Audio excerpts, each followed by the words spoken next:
Oi, como você tá? Meu nome é Alan Dantas, sou psicólogo e neuropsicólogo, professor e poeta, e este é o podcast Pausas, um momento de conversa à sombra das nossas vivências e ao sol das urgências que tecem quem somos. Aqui você pode sentir-se à vontade, porque é assim também que estamos, sem as ordens de quem quer que seja, mas sob o olhar atento e bonito da poesia. É ela quem, em nossos olhos cheios d'água, abriga a educação, a saúde e a sociedade, temas do nosso podcast. Nós somos mar e convidamos você a viver uma pausa conosco. Vamos mergulhar? Em nosso 6º episódio, eu tenho a honra de começar conversando com vocês para recebermos aqui um convidado super especial, com a grande poeta ou poetisa brasileira, a nossa querida Adélia Prado. De Adélia Prado, bendito. Louvado sejas Deus, meu Senhor, porque o meu coração está cortado à lâmina, mas sorriu no espelho ao que a revelia de tudo se promete. Porque sou desgraçado como um homem tangido para a forca, mas me lembro de uma noite na roça, o luar nos legumes e um grilo, minha sombra na parede. Louvado sejas, porque eu quero pecar contra o afinal sítio aprazível dos mortos, violar as tumbas com o arranhão das unhas, mas vejo tua cabeça pendida e escuto o galo cantar 3 vezes em meu socorro. Louvado sejas, porque a vida é horrível, porque mais é o tempo que eu passo recolhendo os despojos, velho ao fim da guerra como uma cabra, mas limpo os olhos e o muco do meu nariz por um canteiro de grama. Louvado sejas, porque eu quero morrer, mas tenho medo. Insisto em esperar o prometido. Uma vez, quando eu era menino, abri a porta de noite, a horta estava branca de luar e acreditei sem nenhum sofrimento. Louvado sejas. Incrível, Adélia Prado, trazendo Deus para perto da gente. E hoje eu tenho a alegria de trazer para um diálogo alguém que também já me aproximou de Deus por muitas vezes. Eu tenho a honra de receber aqui no estúdio o querido professor, pesquisador, pai de Ian, de Gabriel, esposo de Érica, este homem de Deus com vocês, Igor Medeiros. Bem-vindo, Igor. Como é que você está? Ô, meu amigo. Eu estava preparado para essa apresentação. Eu acho bonito quando alguém diz que se aproximou de Deus por alguma coisa que eu fiz ou que eu disse, porque eu ando muito perto dele. Faz muito tempo que eu encontrei um caminho e esse caminho ele me deixa pertinho de Deus. E é bom ouvir que as pessoas podem ver que eu estou nesse caminho de Deus.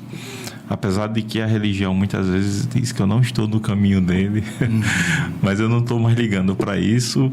E você perguntou se eu estava bem, não foi? Como é que você está? Como é que eu estou? Aqui agora, Diego? O aqui agora. Essa pergunta que, na maioria das vezes, é feita de forma retórica, né? Tudo bem, tudo bem. E quando função fática da linguagem, quase.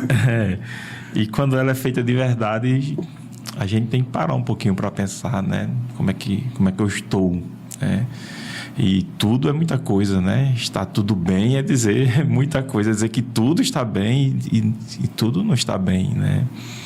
Tem muita coisa bem, tem muita coisa boa acontecendo, tem muita coisa na ordem, mas tem muita coisa fora de ordem, tem muita na nossa vida e na vida do mundo, porque se eu digo que está tudo bem é para estar tudo bem com todo mundo, né? E não está tudo bem para todo mundo, né? E às vezes eu me sinto muito afetado pelo que vem, pelo que eu ouço, pelo que eu sei, pelo que eu leio, pelo que me é noticiado. essas coisas me afetam durante o dia. Então tem hora que eu estou felizão da vida, alguma coisa aconteceu, um aluno disse algo engraçado, respondeu algo certo, alguma coisa aconteceu em casa, a gente fica ali contente, né? A alegria, essa alegria não programada que é a melhor de todas, né? Sim. E do nada você vai rolando suas redes sociais e vê uma notícia de uma criança que foi assassinada com um tiro de fuzil pelo policial lá em Santos. Isso me afeta, algo que aconteceu lá em Santos. E aí eu não consigo responder que está tudo bem, né? Porque a gente vive num mundo meio fora de ordem, né? Mas a gente está indo, porque tem um caminho, né? E esse caminho é importante ser seguido. Então eu quero andar nesse caminho. E talvez nem seja tanto... O problema não seja, talvez, muitas vezes, o caos ou estar fora de ordem das coisas, mas de que maneira essa falta de ordem nos retira daquilo que nós somos, né? Nos retira do humano que é em nós. Você tocou, você traz aí, eu acho que é isso que me fez olhar para você, muitas vezes, como alguém que me aproximava de Deus também. Igor é professor de língua portuguesa, mas, para além disso, tem uma história muito bonita de uma espiritualidade abundante, né? Que faz, não uma religiosidade necessariamente, e também, mas de uma espiritualidade abundante que me fez olhar com amor para, muitas vezes, o caos que me anulava. Vocês vão entender daqui a pouco. Mas quando você traz isso, e como eu estava dizendo, talvez seja isso que me faça olhar para você como aquele que me aproxima de Deus, você nos convida a pensar o mundo com a poesia que é importante, né? Que é necessária. É como a Adélia traz, assim, o luar nos legumes, né? Isso me faz bem. No entanto, outras questões começam a me tirar aqui desse lugar de tranquilidade, né? Desse lugar de uma pretensa paz. Sim. Para você, estar próximo de Deus garantiria não viver esse caos? Olha só o que a Adélia Prado disse nesse poema dela, né? Que é muito bonito, né? Outro dia o professor Jobielso me perguntou o que era poesia, e eu disse a ele que era organizar, que poesia era o bonito das coisas, né? E é bonito as palavras da Adélia falando sobre uma cena muito bonita dos evangelhos. E eu não conhecia esse poema, inclusive, dela. E é bonito quando ela diz que o galo canta e a salva. Porque a leitura que é feita dos evangelhos é que quando o galo canta, o Pedro se sente acusado. Não é? O galo cantou, lembrei que eu traí Jesus. E ela diz que o galo canta e salva. Eu achei bonito isso porque a religião tem esse poder acusatório sobre as pessoas. Pelo menos a religião que eu faço parte, eu sempre tento falar mais da minha religião do que da religião de outras pessoas, porque eu me sinto mais à vontade de falar da minha fé, né, que é a fé evangélica, mais do que a fé de outras pessoas, ou da religião de outras pessoas. E a minha religião, muitas vezes, Alan, ela joga um pouquinho de acusação sobre as pessoas, enquanto eu percebo que o evangelho de Jesus, de Nazaré, procura salvar as pessoas desse mundo caótico, né? Então, essa espiritualidade, ela me salva nesses momentos de olhar para um dia difícil e ver que tem esperança, e ver que tem possibilidades, né? E ver que tem oportunidades que surgem desses dias difíceis, né? Você vai ter que ir me controlando, que eu vou emendando. Você sabe que eu vou emendando as conversas umas nas outras, né? Mas esses dias a gente passou por uma situação bem inusitada em casa com o Ian, né? Para quem está nos ouvindo, explique para quem está ouvindo, explique quem é Ian. Eu tenho o grande prazer de conhecer Ian, não apenas nas redes sociais, de conhecer essa família, não apenas nas redes sociais, mas de perto. Mas explique para quem está nos assistindo quem é o pai de Ian, de Gabriel, né, o esposo de Érica. Pois é, vou começar contando a história de Ian, né? Porque Ian é nosso filho, um adolescente hoje, né? Que tem deficiência, múltiplas deficiências. E ele nos ensina muito sobre muitas coisas, né? E aí depois a gente vai voltar nele outras vezes, né? Eu quero contar a história do que aconteceu com ele, que nos ensina assim, que no meio do caos há essas oportunidades, né? Essas lições a serem tiradas. E Ian, hoje ele tem 16 anos e se alimenta por sonda, né? Ele tem uma GTT, que é uma gastrostomia, que é na barriguinha dele, por onde a gente coloca a alimentação dele, por onde ele se hidrata. E Ian, ele é muito arteiro, né? A semana passada ele tirou essa sonda. E não foi a primeira vez que ele tirou essa sonda, né? Ele tira e aí a gente se desespera, liga para a emergência, ou liga para um enfermeiro para vir nos auxiliar, colocar novamente, né? E nesse dia era 6 horas da manhã, ele tirou, não tinha para quem eu ligar. E aí eu liguei para Gabriel, que estava dormindo do lado dele, e para Érica. Vamos aqui nós, né? E aí calçamos as luvas e fizemos lá quase que uma cirurgia para colocar novamente essa sonda aí, né? Esterilizamos tudo, porque nós já tínhamos visto, né, como é que se fazia isso. E depois eu fiquei pensando que o desespero inicial ele foi controlado com a oportunidade de resolver alguma coisa que precisava ser resolvida de forma emergencial e que só tínhamos nós para fazer isso, né? E aí eu fui dirigindo e pensando, e eu dirijo 2 horas por dia praticamente sozinho dentro do meu carro, e eu penso muito, né? Às vezes eu digo que eu sou um pensa, espaço, dor, né? Eu penso muita coisa, e eu estava pensando nisso, né? Que a gente tem essas oportunidades de resolver situações que só a gente consegue resolver, né?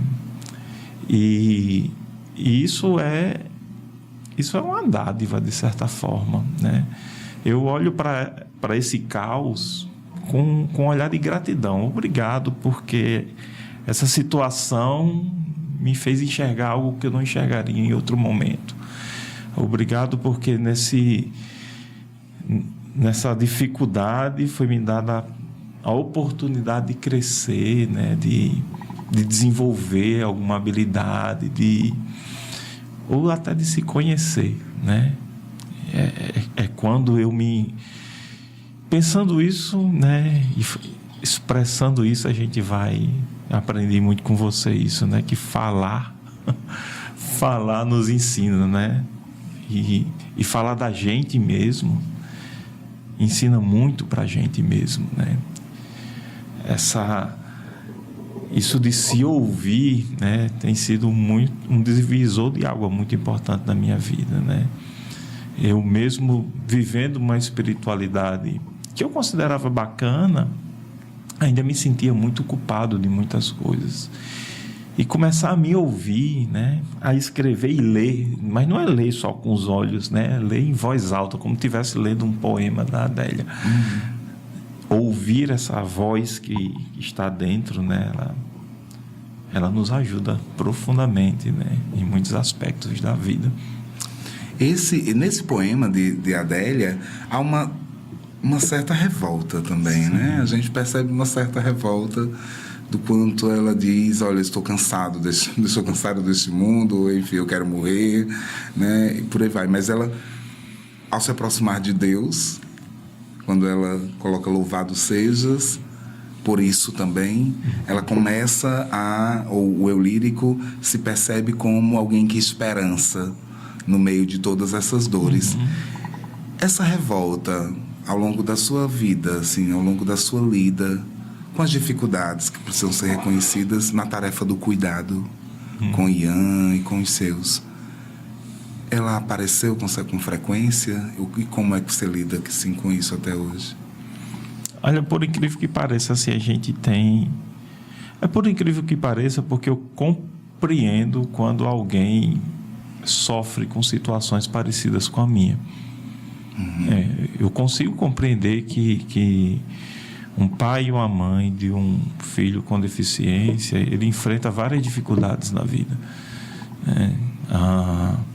Há muito preconceito, né? Que hoje é dado o nome de capacitismo, mas e esse capacitismo ele é feito através de um olhar, de uma fala, né? Maldita em um momento, e as pessoas às vezes não sabem lidar com isso. Eu entendo que a gente sempre soube lidar muito bem com isso. Eu sempre encarei muito bem as deficiências de Ian, apesar de não querer que ele tenha essas deficiências, né? E as que ele foi adquirindo ao longo da vida. Eu sempre falo que o dia que ele perdeu a visão, ou que a gente soube que ele tinha perdido a visão, foi o dia mais difícil da nossa vida, né? Mas não ele. Ele lidou muito bem com isso. Eu acho que é isso que ele me ensina muito, sabe? Ian, ele vive a vida dele com as dificuldades que ele tem, mas está sorrindo, né? Ele está tranquilo. O oftalmologista dele um dia me disse isso. Ele disse: olha, para você seria muito mais difícil do que para Ian. Uhum. Ele encara muito melhor a perca da visão do que você encararia. Então ele vai se adaptar mais fácil e tudo. E aí a gente vai encarando isso. E quando a gente pensa nele, quando eu penso, né, nessas lutas que a gente já viveu com ele, eu sempre penso eu sempre sou grato. Nunca me há uma palavra de reclamação. Nunca me há uma palavra de murmuração, né, de lamento. Por que ele é assim? Eu nunca perguntei, inclusive, a Deus por que Ian é assim. Nunca me ocorreu a necessidade de perguntar por que Ian é assim. Eu já orei para que ele ficasse bom. Eu já orei para que ele fosse curado. Eu acredito em milagres. Eu acredito que um milagre pode acontecer, como diz a música.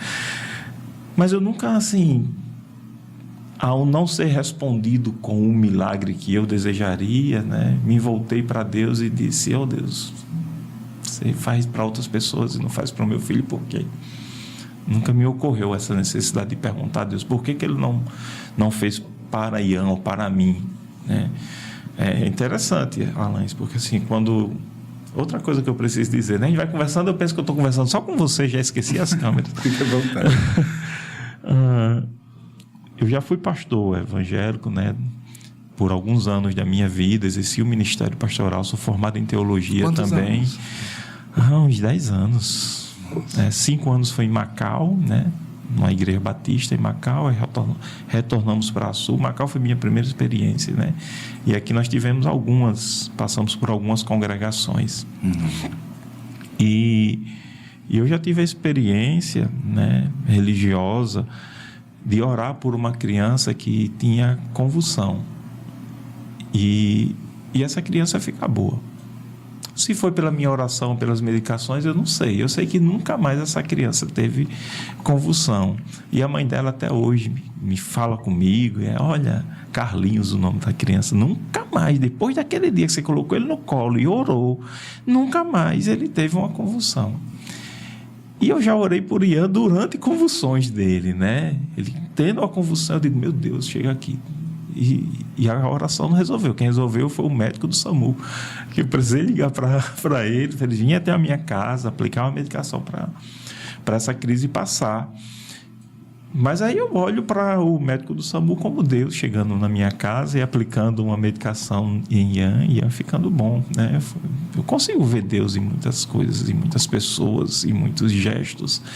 Deus, ele nunca consegui compreender Deus como aquele ser distante, né? Sentado num trono, dando ordem lá, controlando a gente como se fôssemos bonecos na mão dele, né? Acho que Deus, ele está nesses relacionamentos, né? Está nessas amizades, está nessa mesa, está aqui conosco agora, porque é um momento de amizade, é um momento de mesa, né? A ilustração do Evangelho, ela é muito bonita sobre a mesa, né? A ceia é na mesa, as conversas de Jesus com os discípulos é a mesa. Então, essa mesa de comunhão é um lugar que nos aproxima muito de Deus, é onde Deus está. E eu olho para isso que você relata, também olhando um pouco para a minha história, e Fernanda, que é a minha irmã, também além de outros diagnósticos, né, dentro da saúde mental, Fernanda também tem um diagnóstico de epilepsia. E durante muito tempo, as convulsões elas foram as angústias maiores que eu vivi na minha vida. Desde a minha infância, as convulsões de Fernanda eram muito violentas, elas machucavam muito, ela cortava muito a cabeça, eram muito difíceis também. Felizmente, certamente por milagre, já faz um bom tempo que Fernanda não apresenta nenhuma convulsão. Mas eu lembro sobre o quanto eu olhava para Fernanda naquele momento e, com a revolta no peito, também me fortalecia a ideia de que Deus me dava a oportunidade de ser mais humano naquele momento. De que Deus me ensinava, de algum modo, naquele momento, a acolher, a estar perto, a ser colo para alguém que estava ali tão frágil, né, na minha frente. Então, embora doloroso, né, como você diz, a gente não quer que os nossos, né, e o que as pessoas tenham ou vivam processos tão difíceis de adoecimento, ou de adoecimento ou de características próprias do desenvolvimento, mas esses fenômenos, eles também nos tornam gente um pouco. Sim. Né? Quando você trouxe aqui, Igor, essa relação Você falou agora sobre o Igor pastor, e eu queria entrar um pouco nesse assunto. Tem muita gente que me chama ainda de pastor Igor. Encontrei alguém no supermercado esses dias e pastor Igor, tudo bom? Eu sempre levo de boa. Faz quanto tempo que você deixou, assim, o ministério? Ian é parte disso, né? Eu estava à frente de uma igreja, de uma congregação batista lá no Frutilândia. Foi quando ele perdeu a visão.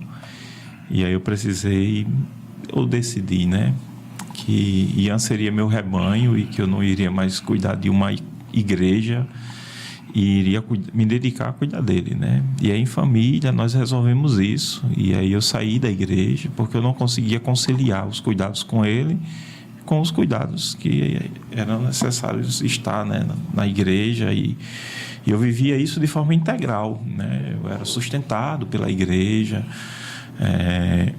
e eu não consegui dar conta, né?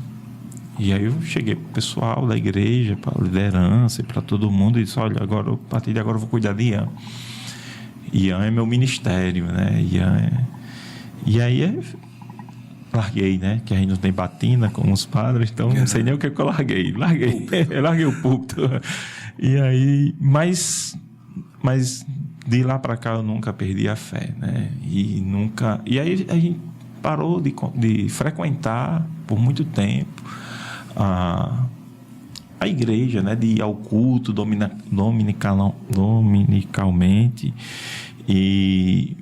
mas não houve esse afastamento de Deus, né? Houve uma mudança de foco na vida, né? Só que aí as coisas começaram a se reconfigurar na família, né? Antes eu era sustentado pela igreja, né? Era remunerado pela igreja, o sustento vinha dos irmãos, porque eu tinha uma vida dedicada, exclusiva, integral para a igreja. Então, meia-noite, se alguém precisasse, né?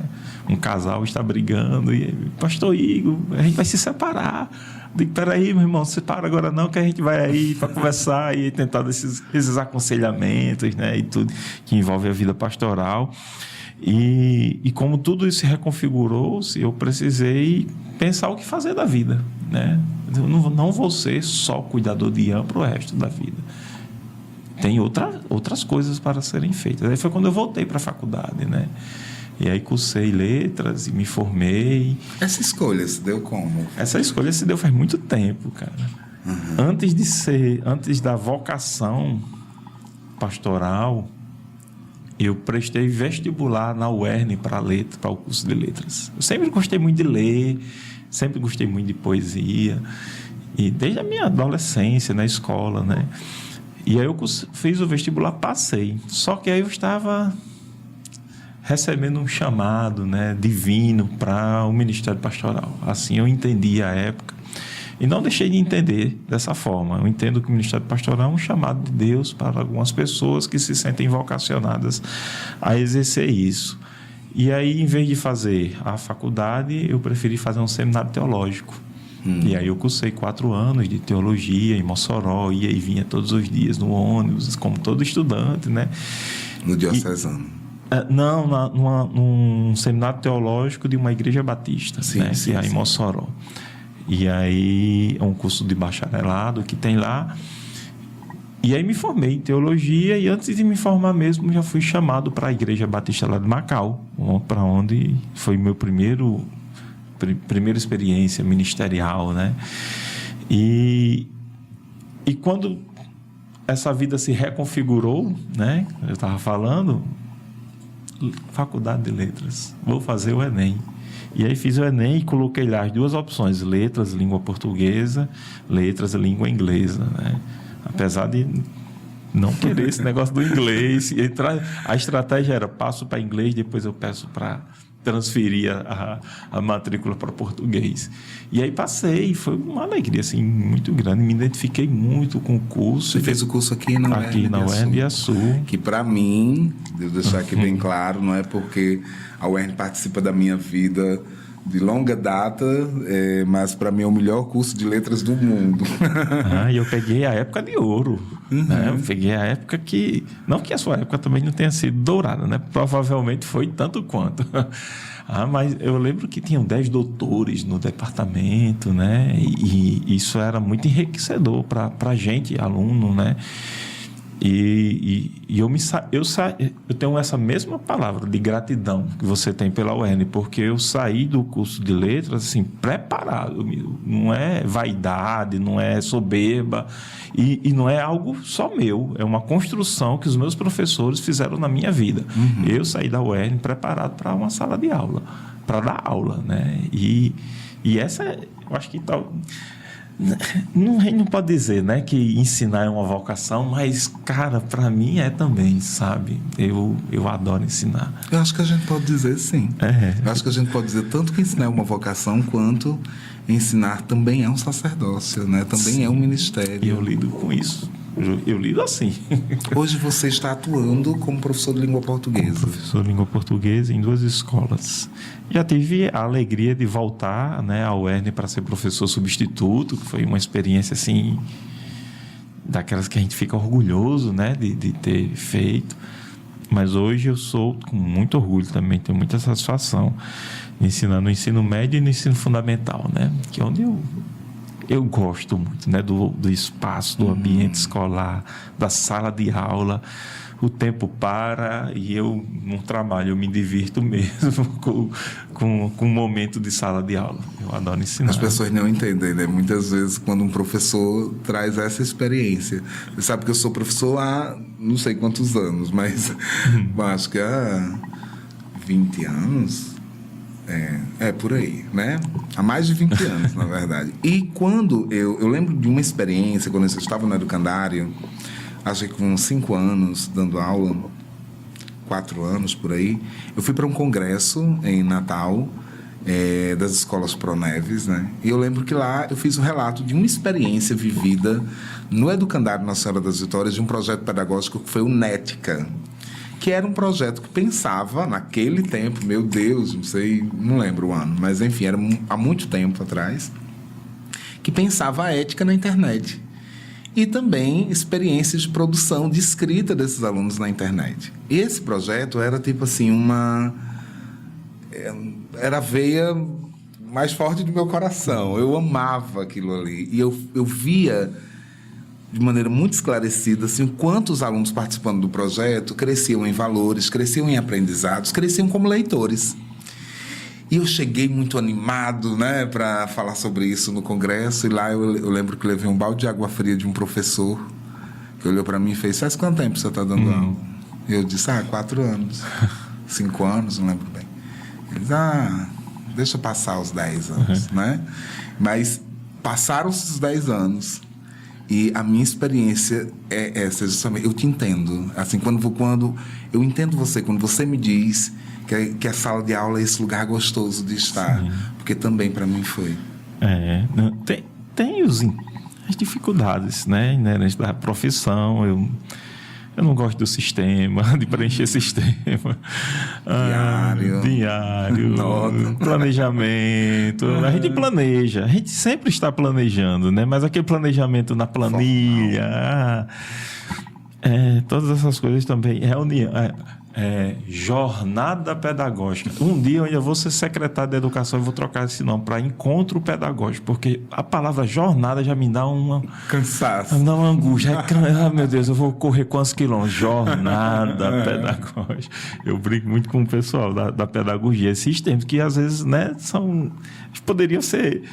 nos ajudar mais aí para um lugar feliz, né? Porque parece que a gente vai para algo assim. Mas a sala de aula mesmo, né?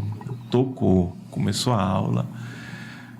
E eu resolvi gostar dos meus alunos, né? E eu gosto muito deles, né? Até dos mais difíceis. Aí até se apega àqueles mais difíceis. Mas é um lugar muito legal.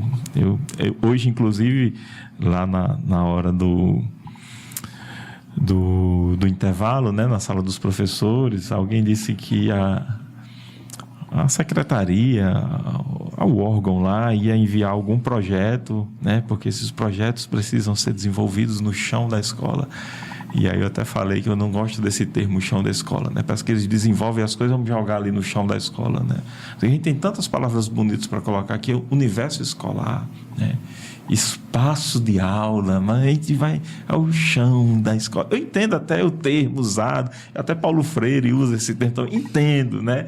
Mas eu às vezes sou apegado com as palavras e eu digo, olha, a gente vive aqui um universo tão bonito de aprendizagem, de ensino, né? De poesia. A outra escola que eu trabalho, né? Quais são as escolas que você trabalha? Olha aí como tem que ter esse cuidado, né? É a escola Silvestre Veras, lá em Paraú, é uma escola estadual, no ensino médio integral. Aí lá eu sou professor de língua portuguesa e mais algumas coisas para completar a carga horária, porque tem esse negócio também da nossa profissão, né? Sim.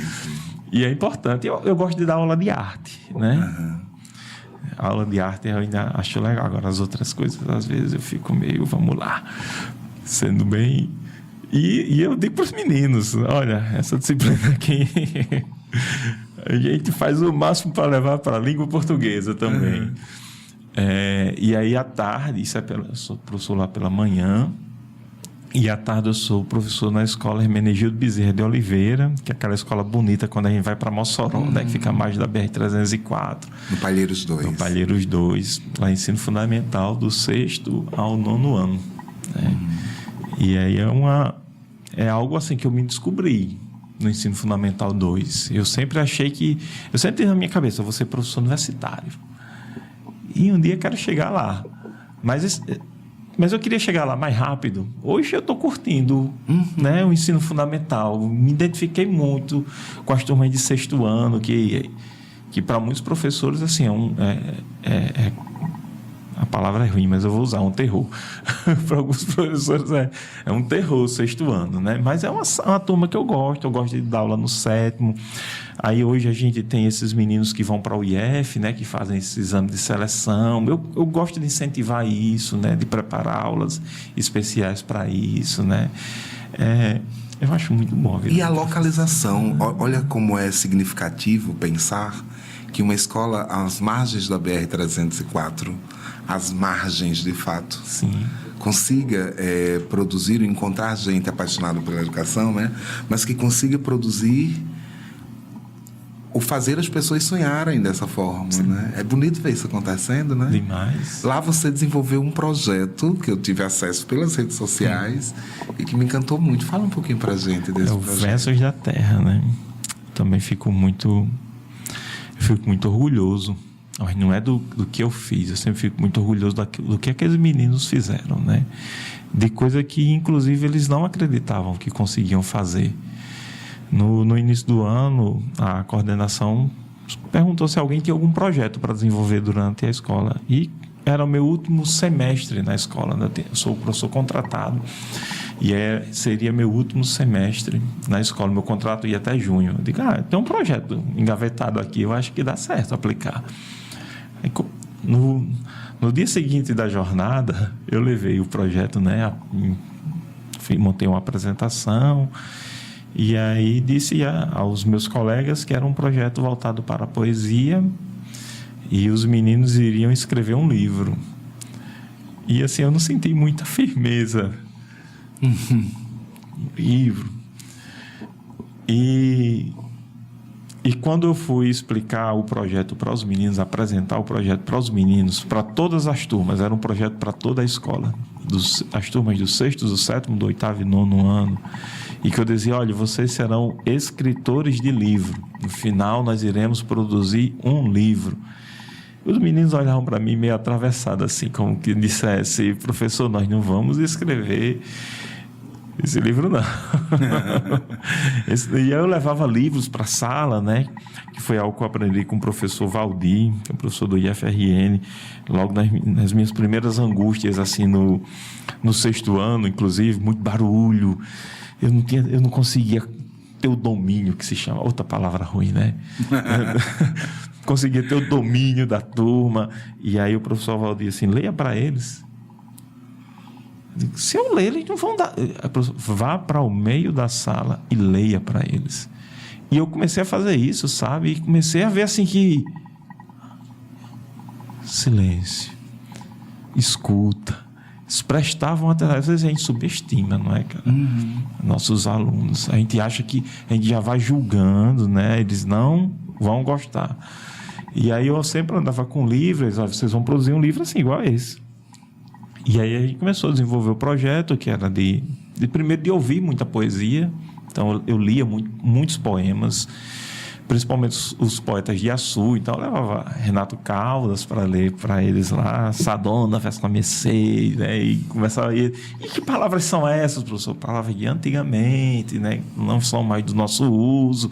E aí, mas é um poeta aqui, ó, daqui de Açu, né? Escreveu isso aqui pra gente e tudo. E aí vocês agora vão começar a escrever poemas. E aí eles começaram a escrever os versinhos, aí traziam para mim, aí eu apontava alguma coisa, eles levavam de volta. Não podia ser produzido em casa, apenas na escola, né? Porque hoje a gente tem essas inteligências artificiais que a gente pede para fazer qualquer coisa, eles fazem, mas eu queria ver o milagre acontecendo diante dos meus olhos, e foi acontecendo. E aí os meninos começaram a produzir e me entregar. Eu estava no corredor da escola, eu só fiz um poema, lá para cá. Aí lia, se precisava de alguma observação, e se não, já selecionava. Esse aqui vai fazer parte, né? E aí começou a trabalhar os conceitos dos poemas e tudo. E um dos primeiros poemas, né, que um menino escreveu foi algo que eu só aprendi na UERN. O professor Afrânio, nas teorias de literatura, nos ensinando qual é a diferença de poema e poesia, né? E eu ensinei isso para eles, né? Eu só aprendi na faculdade e aí estava ensinando para uma turma de 6º ano, olha, poema é o texto, poema é o físico, poema é o resultado, é isso aqui, é o produto. Poesia é a beleza, poesia é o bonito, poesia está em tudo. Poesia não está só aqui no texto, poesia é o que você entende, né? E um dos meninos, inclusive, escreveu, assim que terminou a aula, poema e poesia, agora eu entendo. Poema é o texto, poesia, o sentimento. Nossa, que lindo, cara. Eu não consigo nem esquecer, eu acho que jamais eu vou esquecer. Jefferson Gabriel, assim que terminou a aula, ele escreveu isso e me entregou. Eu digo, esse aqui vai ser um dos primeiros poemas da antologia poética que nós vamos fazer. E aí começamos a trabalhar o que é uma antologia poética, né? A juntar esses poemas.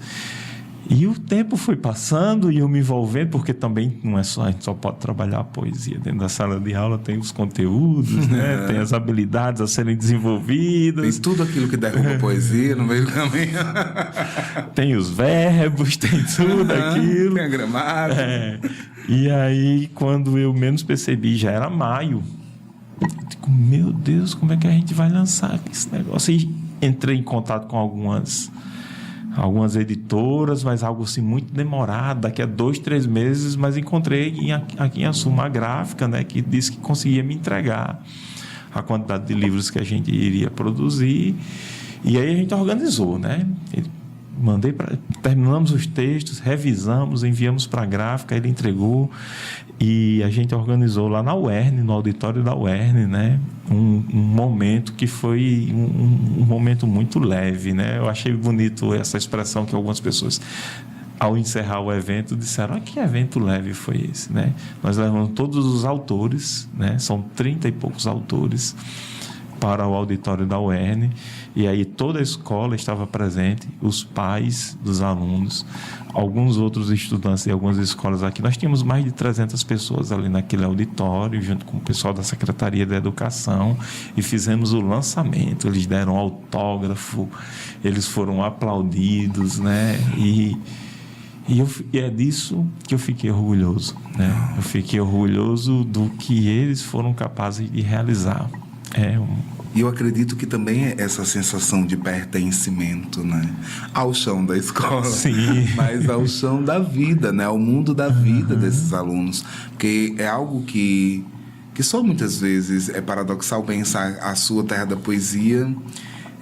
De fato, é paradoxal pensar, embora nós mereçamos muito esse título, quando há pouquíssimo incentivo para que a poesia aconteça, corra livre pelas escolas, né, e aconteça de forma plena. Sim. Hoje, por exemplo, eu participo da Academia de Ciências e Letras, há um projeto da Academia nas escolas, que é um projeto bem interessante, mas não há muito investimento público em torno disso. Sim. E essa não é uma realidade apenas de Açu, essa é uma realidade do Brasil. Esses dias eu vi que o Ministério da Cultura tem lançado um projeto chamado Território da Escrita.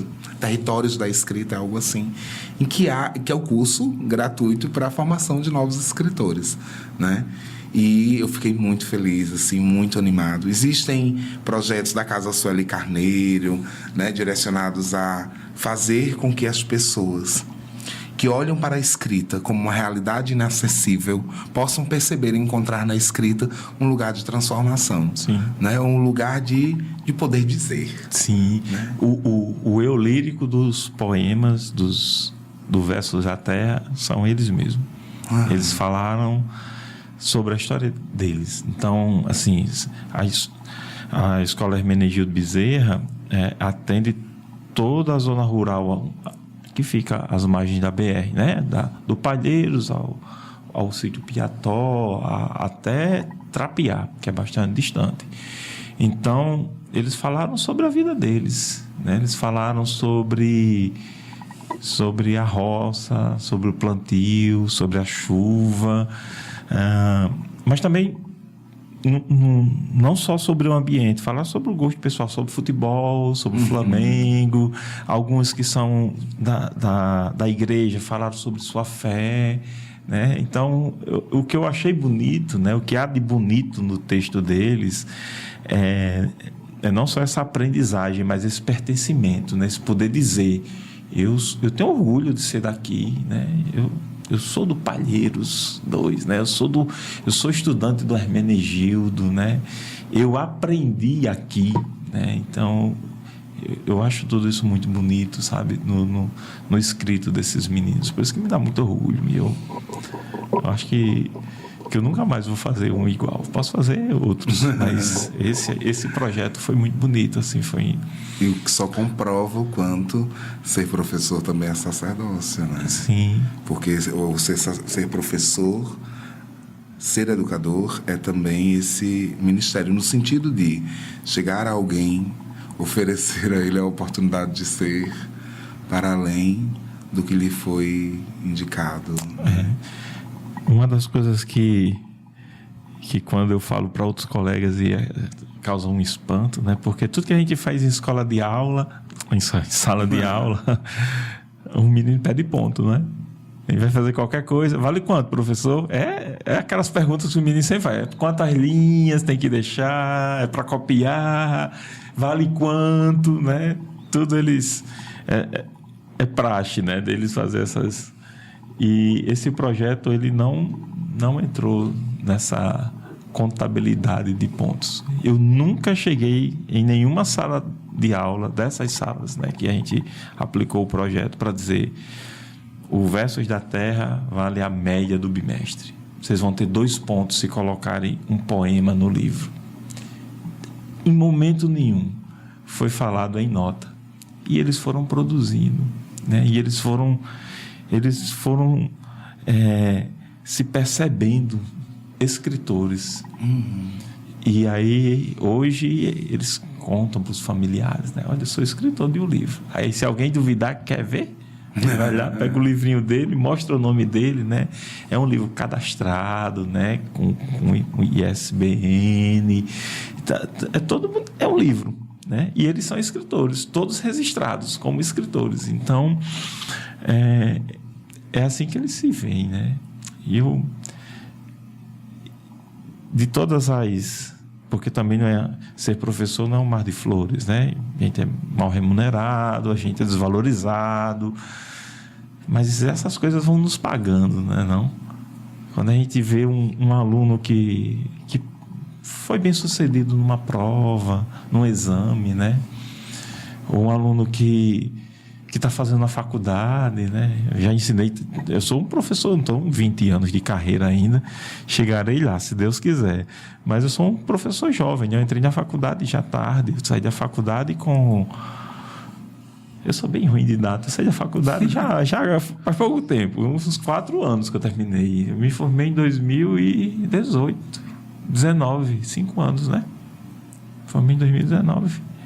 Então faz apenas 5 anos. Já comecei a trabalhar logo em seguida.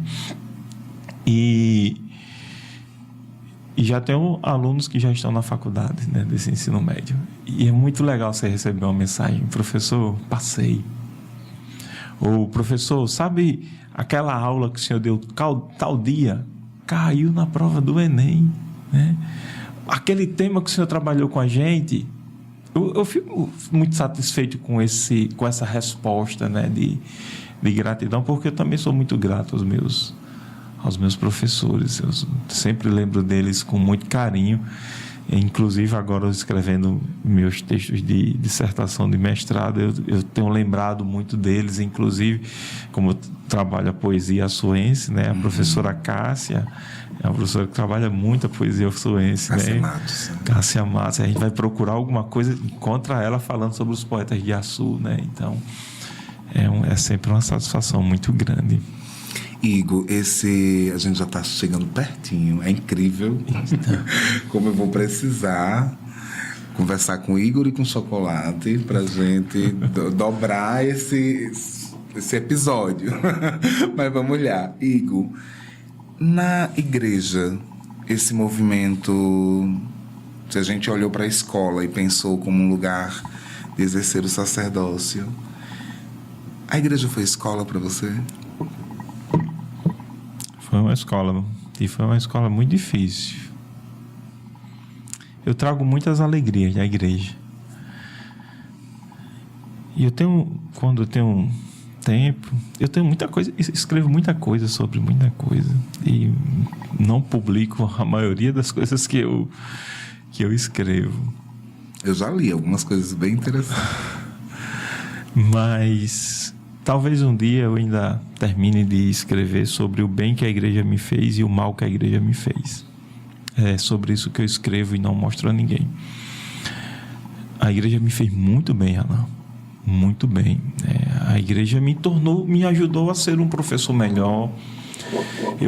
Eu fui sempre uma criança e um adolescente muito introspectivo, muito tímido. Eu tinha muita vergonha de olhar para as pessoas. Jamais eu estaria aqui olhando para você, participando de um negócio desse.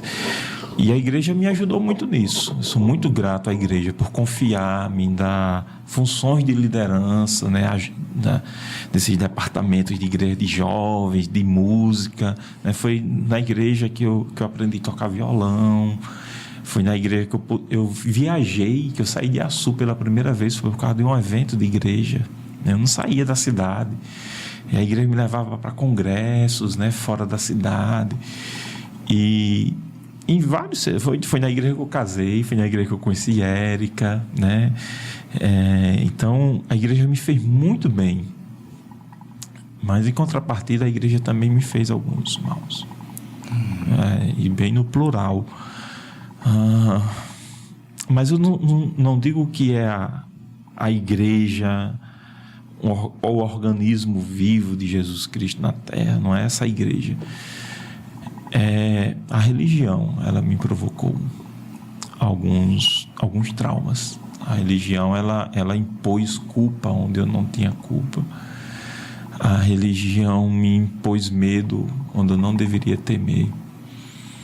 A religião me tornou preconceituoso. Eu já fui muito preconceituoso, Alan. A religião me incentivou a ser preconceituoso. A religião me fez dizer em púlpito de igreja que pessoas iriam ser queimadas no inferno. E por isso que hoje eu preciso dizer assim, publicamente também, que eu não sou mais essa pessoa preconceituosa. Óbvio que todos nós temos os nossos preconceitos, né? Eu vi alguém dizer, eu li em algum lugar, não lembro, que se tiver um homem e uma mulher e esse homem não se considerar machista, em algum momento ele terá uma fala machista, né? Se tiver um homem, uma mulher e um homossexual, eles não se considerarem homofóbicos, em algum momento eles serão homofóbicos. E se tiver um homem, uma mulher homossexual e um negro, em algum momento, mesmo que eles não se considerem racistas, eles terão alguma fala ou ação racista. E eu quero ser a pessoa que vou sentar na mesa com todas as pessoas e não vou ter preconceito com ninguém. Essa pessoa que eu quero ser hoje. Eu olho para qualquer tipo de preconceito, inclusive para os meus, assim, com um olhar muito parecido com o que eu vejo Jesus olhando, porque eu acho que Jesus seria a pessoa que sentaria na mesa com todas as pessoas, sem condenar essas pessoas, ou sem julgar essas pessoas.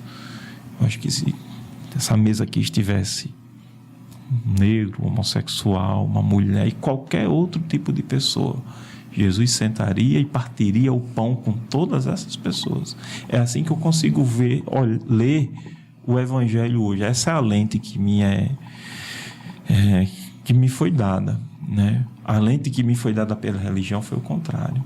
E eu usei essa lente muitas vezes, Alan. E eu me arrependo de ter usado essa lente muitas vezes. O que foi que mudou? Acho que é o encontro. O encontro e o caminho. É tentar olhar. Foi leitura. Foi ouvir muita gente também. E foi perceber que as coisas não estavam certas. Foi perceber que algumas coisas que eu dizia magoavam, em vez de abençoar. Foi perceber no semblante, porque eu olho o semblante e muitas vezes eu consigo perceber se a pessoa... A gente consegue. Sim. Né? Precisa ser cínico para não perceber, não é? Quando você diz alguma coisa que toca e que machuca. Então eu comecei a perceber no semblante das pessoas que muitas coisas que eu falava machucavam. E desde a adolescência, o bem que a igreja me fez foi me ensinar a viver as disciplinas espirituais que dentro da fé evangélica são chamadas assim, disciplinas espirituais de leitura da Bíblia, de oração, que eu acho que é um tempo de meditação importante, para mim ainda é hoje muito importante, da comunhão, do partir o pão. Eu olhei sempre para isso de forma muito honesta. E eu não encontrei muito essa honestidade, a oportunidade de viver essa honestidade. E eu não consigo mais condenar ninguém para canto nenhum. E eu era meio que... Eu havia necessidade de se condenar. A necessidade de se condenar. E eu não quero condenar, eu quero conviver bem com as pessoas. Eu quero falar de... Eu quero que alguém me diga o que você me disse hoje. Estive perto de você e vi Deus, né? E me encontrei com Ele. Eu gostaria muito que as pessoas se encontrassem com esse Deus, gente boa, que não está sentado num trono e condenando as pessoas para lugar nenhum, mas está fazendo um convite, né? É um dos textos que eu mais gosto do Evangelho, é o que ele nos convida, né? Vinde a mim. Se você está cansado, venha aqui, eu tenho um lugar de descanso. E eu encontro esse lugar de descanso, né? Nele. Por isso que eu gostaria que as pessoas encontrassem também esse lugar de descanso nele. E às vezes a religião nos leva para outro caminho. E eu falo isso com muita tristeza. Há uma tristeza, um peso muito, muito grande em mim. Por isso que eu escrevo. E quando eu escrevo, eu me livro um pouquinho desse peso. Talvez eu nunca publique isso, a não ser que ajude outras pessoas a se livrar também desse peso. Ajuda. Publique. A gente já está se aproximando do final, mas eu tenho, Igor... quando você estava falando agora, eu preciso citar isso, porque não tem como não citar. Uma das minhas experiências mais bonitas de leitura foi de uma obra de Rubem Alves. É meu autor preferido. Que se chama Perguntaram-me se acredito em Deus. E eu lembro que a experiência de Rubem Alves na minha construção de leitor também era da construção do professor, né? Dessa experiência partilhada com a vida da minha mãe na minha casa, desde muito cedo. Mas quando eu descobri que ele era evangélico, eu vivi um grande impacto, assim. Porque, pastor, né? Pois é, um pastor grande teólogo, pastor, exato. E esse livro, inclusive você trouxe aqui a saudade de ler novamente. Eu vou procurar, eu não tenho mais esse livro. Eu tenho muito o hábito de presentear. Eu li com livros. E esse livro certamente eu dei, mas eu vou procurar novamente, porque foi uma das obras que me fez escutar você agora também, né? Que me fez perceber Deus de um modo muito mais bonito. Quando você falou de Ian, e eu vejo Deus em Ian, mas quando você falou de Ian sobre a sonda, né? Sobre o retirar a sonda, eu estava pensando aqui o quanto... Na verdade, o que Ian fez, essa traquinagem, foi um verso de liberdade, né? Também, de autonomia, dizendo, eu posso fazer algumas coisas, né? E essa percepção do humano que me aproxima de Deus, essa percepção do quanto a gente, inclusive a Adélia faz isso em outro poema muito bonito, do quanto nós podemos criar, é que aproxima de Deus. E nesse criar, não há espaço, pelo menos em sua substância inicial, né, em sua característica inicial, para o aniquilar o outro. Sim. Ou aniquilar quem eu sou, com as minhas características, com o que eu sinto. Eu lembro que eu era uma adolescente extremamente eu era um grande cobrador de mim mesmo, diante do que eu sentia, diante da minha sexualidade, diante das minhas experiências religiosas, né, de tudo que era avesso e que eu estava vivendo aí. E ler Rubem Alves foi para mim eu lembro que eu chorava copiosamente lendo esse livro, porque eu disse, nossa, inclusive durante as minhas crises de fé, né? E eu disse, nossa, eu estou encontrando Deus aqui. E é da mesma forma que eu estou te dizendo, mais uma vez eu encontro Deus quando eu converso com você. É um prazer enorme me sentir livre para falar com você sobre Deus, mas para falar com você sobre tudo aquilo que Deus é também no seu caminho, né? Tudo aquilo que Deus te fez ser para os seus alunos, para a sua família, para o mundo. Eu olho para você e penso que você é um homem bom. Eu já te disse isso uma vez. Eu volto a dizer. E é muito bom partilhar a vida com você. Eu fico, de fato, extremamente grato. Queria muito que a gente pudesse conversar muito mais. Não consigo, mas eu queria aproveitar. Não conseguimos por causa do tempo, mas eu gostaria de aproveitar e presentear com o livro do Jefferson Tenório. Eu poderia ter pensado no Rubem Alves. Não sei se você tem, se você já leu. Não, esse aí não tem, não. Que é o livro O Avesso da Pele. Nossa. Está em algum carrinho de compra que não foi comprar. O Avesso da Pele, do Jefferson Tenório, que é um escritor brasileiro incrível. Sim. Que tem sido muito premiado. Inclusive, essa obra foi bastante premiada. E foi uma experiência de reconhecimento muito importante assim, na minha vida, de parresia, né? E de reconhecimento, de identificação muito importante na minha vida. Então, que Jefferson Tenório possa também alcançar você. Eu fiquei sabendo desse livro, alguém compartilhando, dizendo que não era bom. Aí a pessoa que estava compartilhando dizendo que não era bom, de cara, esse livro deve ser muito bom. Era alguém assim da religiosidade. Inclusive foi um livro proibido em algumas escolas. Né? Compartilhou lá, né, dizendo isso, né? Que olha, esse livro fala sobre alguma coisa que não pode, que Deus não gosta. De cara, Deus deve gostar desse livro, eu quero ele. E, enfim, muitíssimo obrigado. Seja sempre bem-vindo. Eu quero muito, assim, podermos em outro momento adentrarmos um pouco mais também, né, dentro dessa temática da espiritualidade, a gente poder se dedicar sobre ela aqui, a conversar sobre isso. E foi um prazer gigante ter você conosco. Que alegria. O tempo acabou, mas a gente tinha muita coisa para falar, mas foi uma satisfação muito grande, Alan. Muito obrigado, cara. Obrigado também, querido. Eu gostaria de concluir hoje nossa fala com um poema que diz o seguinte: queria ser habilidoso com as palavras como um rapper, improvisador como um repentista, iluminado como um poeta. Queria viver das palavras escritas, rimadas, que alcançam as almas sem serem explicadas. Queria fazer poesia na vida do outro e também na minha. O verso tocando fundo, despertando a sinfonia, um arrepio, uma emoção transbordando. Quem sabe um dia eu alcance esse mundo. Até lá, sigo tentando rimar, caminho sem parar, até que um dia, no brilho de uma poesia minha, alguém conjugue sem medo de errar o verbo amar. Poema do nosso querido, muito em breve, eu espero, escritor com livros publicados. Ficou muito bonito na sua voz esse poema. Igor Medeiros. Obrigado, Igor. Obrigado.